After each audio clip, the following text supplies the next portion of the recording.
Pedro, and here I will present you the simplest real-time face tracker ever.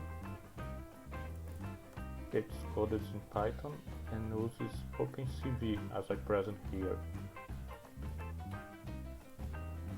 At the first line, we just import OpenCV as CV2.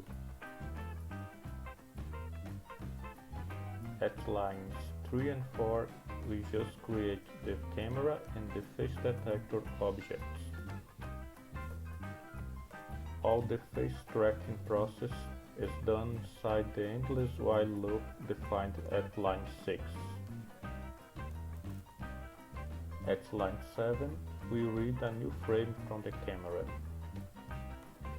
Faces are detected at line 9. We check if there is at least one detected face at line 10. The face dimensions are fixed at line 11.